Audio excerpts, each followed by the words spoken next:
What if a single fence could change the balance of power across an entire continent? Finland just did something that no NATO country has ever done at this scale, and the shockwaves are already reaching Moscow. Before we get into this, if you find content like this valuable, content that breaks down real geopolitics in plain language, hit that like button right now. Subscribe so you never miss an analysis like this, and share this video with someone who needs to understand what is actually happening in Europe. It takes 2 seconds and it genuinely helps this channel keep going. Now let's get into it. There is a stretch of land in Northern Europe that most people have never thought about. It runs for 1,340 kilometers. It cuts through dense forests, frozen wetlands, and some of the most remote terrain on the planet. For decades, it was one of the quietest borders in the world. People crossed it every day. Trucks moved goods. Families visited relatives. Commerce flowed. That is completely over now. Finland has sealed that entire border, every single crossing point, indefinitely. No vehicles, no people, no exceptions. From the southernmost checkpoint at Vaalimaa all the way up to Raja Giuseppe in the Arctic North, the gates are shut and they are not reopening anytime soon. This is not a temporary measure. This is not a political gesture. This is Finland sending a message written in steel and concrete. And that message is very simple. Russia, you are no longer welcome here. To understand why this matters so much, you have to understand what this border actually represents. Finland shares the longest land border with Russia of any NATO member state, 1,340 kilometers. That is not a minor geographical detail. That is a massive strategic corridor, a physical pathway that has always connected Russia's northwest to the heart of Europe. For Putin, that corridor was never just about trade. It was always about options. It was about the ability to move, to pressure, to probe, to intimidate.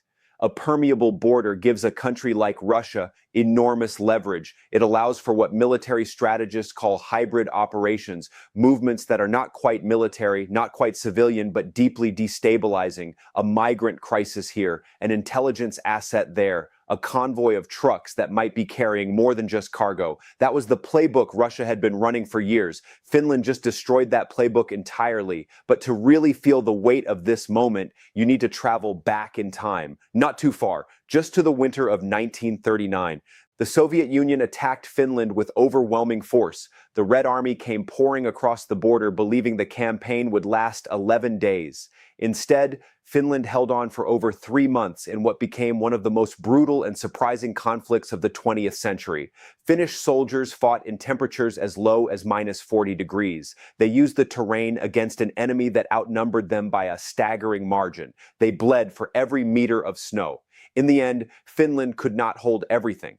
The Soviet Union, at enormous cost, forced a peace settlement that stripped Finland of about 11% of its territory. The Karelian region, the city of Viborg, other lands that had been home to Finnish families for generations, approximately 420,000 Finnish citizens had to pack everything they owned and leave, their homes, their farms, their churches, their graveyards. They left, but they never forgot. That wound became the foundation of Finnish national identity. It became the psychological bedrock on which every single defense policy has been built ever since. Finland never joined NATO during the Cold War, but it never lowered its guard either. It maintained a large reserve army. It kept its military sharp. It built civil defense networks. It made sure that every generation understood what had been lost and why it must never happen again. And then Russia invaded Ukraine. Everything changed almost overnight. Sweden and Finland, two nations that had maintained military neutrality for decades, applied to join NATO. Finland became a full NATO member in April 2023. Sweden followed in March 2024. And now, with Russian troops massed near the Finnish border and hybrid pressure tactics intensifying, Finland has taken its most decisive peacetime security step in modern history. The border is closed, and it is being reinforced at a pace that should make Moscow very uncomfortable. Finland is not just putting up fences and hoping for the best. What is being built along that 1,340-kilometer line is something far more sophisticated. In priority zones, fence barriers rising to 4.5 meters are being installed across a planned 200-kilometer stretch. These are not ordinary fences. They are topped with razor wire and embedded with a dense network of sensors. thermal cameras, night vision technology, autonomous motion detection systems, high-powered audio surveillance equipment. The system can detect movement in the forest that a human eye would never catch. A fox crossing a clearing in total darkness would trigger an alert in Helsinki before it reached the other side. That is not an exaggeration. That is the actual level of technological integration being deployed here. Behind the fence line, Finland's border guard units have been massively reinforced. These units operate drones, including advanced thermal-equipped unmanned aerial vehicles, and maintain constant patrol cycles. Logistics and heavy equipment have been pre-positioned at strategic points. The region has been quietly transformed from a peaceful border zone into something that functions much more like a forward military position. And that is before you factor in NATO's involvement. Finland has welcomed multinational NATO forces onto its soil as part of the alliance's forward land forces framework. This is not token symbolism. These are real combat forces integrated into Finland's defense posture. Any Russian military planner looking at the Finnish border today is not just looking at Finnish soldiers. They are looking at a NATO problem. Now, here is where it gets deeply consequential for Russia, because the border closure is not just about stopping people from crossing. It is about what it does to Russia's military geography on the other side. Take a look at what Russia has been building near that border. Satellite imagery has tracked significant construction at the Petrozavodsk garrison, roughly 160 kilometers from the Finnish border. This facility was being prepared to house elements of the newly formed 44th Army Corps. Tent camps, logistics depots, infrastructure for a major troop buildup that analysts estimated could eventually reach 80,000 soldiers in Russia's northwestern military zone. That entire operational concept now has a serious problem. The flexibility that made that northern force meaningful was partly dependent on the border being porous, closed, surveilled, and defended. The Finnish border transforms those Russian installations from offensive assets into isolated outposts. The city of Kandalaksha in the Murmansk region hosts a new artillery brigade. Its utility is significantly reduced when it cannot project influence westward through the corridor that has now been sealed. The Murmansk region itself, the Kola Peninsula, is the beating heart of Russia's nuclear submarine fleet. It holds what is arguably the highest concentration of nuclear weapons anywhere on the planet. Russia's entire Arctic naval strategy is organized around that peninsula. And now that peninsula's western strategic shield has weakened considerably. Finland's integration into NATO means that NATO surveillance, intelligence networks, and strike range have moved directly to Russia's doorstep. The air bases supporting the Northern Fleet, Severomorsk 2, and the base housing Russia's strategic bombers are now operating under the constant pressure of Finland's advanced monitoring capabilities. St. Petersburg, Russia's second-largest city and a major military command hub, now sits well within the range of NATO artillery and precision weapon systems. Russia's defense concept for this region, known internally as the Bastion strategy, was designed around protecting the nuclear infrastructure of the Kola Peninsula. That strategy relied on strategic depth and a controllable buffer zone to the west. Finland's NATO membership and border closure have directly undermined both of those assumptions. This is a moment where it is worth pausing and really letting that land. Russia spent years calculating its strategic position in the northwest. It built bases, moved troops, and ran influence operations designed to keep Finland off balance and keep Europe within reach. All of that calculation has now been disrupted, not by a war, not by a crisis, but by a democratic government making a sovereign decision and following through on it with remarkable determination. Hey, if this analysis is giving you clarity on what is really happening in the world right now, do something about it. Drop a comment below telling me what you think Russia's next move actually is. Seriously, I read the comments, and while you are at it, share this video with one person who you think needs to understand this story. One share from you means everything to this channel. Now let's keep going. The ripple effects of Finland's decision extend far beyond its own border. The entire Scandinavian security landscape is being reshaped in real time. Sweden and Norway are both watching what Finland has done, and both are accelerating their own defense transformations. The concept these nations are building toward has been called Fortress Nordic, an integrated defense architecture that treats the whole of northern Scandinavia as a single strategic space. Under the framework of Nordic defense cooperation known as NORDEFCO, these nations are moving towards standardized equipment, joint supply chains, and coordinated operational planning. Norway has taken a leadership role in joint arms procurement. CV-90 armored fighting vehicles and next-generation wheeled armored personnel carriers are being standardized across multiple Scandinavian armies, allowing forces to interoperate seamlessly in the field. What this means practically is that a logistics chain now exists, or is being rapidly built, that runs from Norway's deep-water Atlantic ports through Sweden and directly into Finland's defense lines. Military supplies, ammunition, and reinforcements can move across the entire width of northern Scandinavia without touching the Baltic Sea, without entering waters that Russian submarines can threaten, without passing through any choke point that Moscow can pressure or sabotage. That is a genuinely significant strategic development. It means the northern NATO flank, which was once considered a potential vulnerability, is becoming one of the most robustly integrated defense corridors in the alliance. Sweden's contribution to this picture should not be underestimated. After decades of deliberately minimal defense spending, Sweden has launched its largest military expansion since the Cold War. Conscription numbers are increasing. Gotland Island, sitting in the middle of the Baltic Sea and often described as the key to controlling that waterway, is being fortified with air defense systems and armored forces. American strategic bombers have touched down at Swedish air bases under the new security framework, bringing the full weight of U.S. deterrence into the regional equation. Norway has reactivated the Bardufoss air base, dormant for years, and placed F-35 fighter jets in hardened mountain facilities.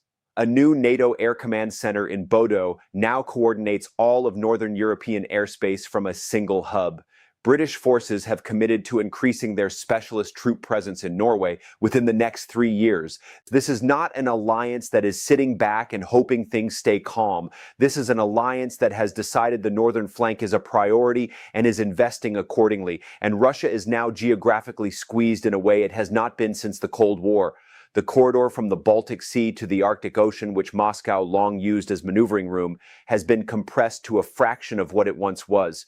Russia's room for hybrid pressure, for gray zone operations, for the kind of slow-motion destabilization it has used so effectively in other parts of Europe, all of that has been significantly curtailed. But here is where we have to be honest about what Russia will do next. Because Moscow does not simply accept strategic setbacks and move on. It adapts, it finds new angles, and it has a long history of using asymmetric pressure to compensate for conventional disadvantage. Russia cannot easily challenge Finland's land border right now. The war in Ukraine has consumed enormous amounts of manpower, equipment, and logistics capacity. A large-scale conventional operation in the north is not something Russia can realistically mount at this moment. That window is closed, but there are other windows. The Baltic Sea is a prime arena for Russian escalation. Russia has been running what analysts call a shadow fleet. Civilian-looking vessels that are actually equipped with intelligence gathering and sabotage capabilities. These ships operate in Baltic waters, appearing on radar as ordinary cargo or oil tankers. They are not ordinary anything. The undersea cables and energy pipelines crossing the Baltic and the Öresund Strait are vulnerable to exactly this kind of covert action. We have already seen incidents in recent years that have been traced back to exactly this playbook. Russia may intensify submarine activity in the North Sea and Arctic approaches. Nuclear submarine patrols from the Kola Peninsula bases may become more frequent and more provocative. Strategic bomber flights along Scandinavian airspace boundaries, probing response times, testing detection systems are likely to increase. Electronic warfare is another tool Russia will not hesitate to use. GPS jamming in the region has already been documented multiple times.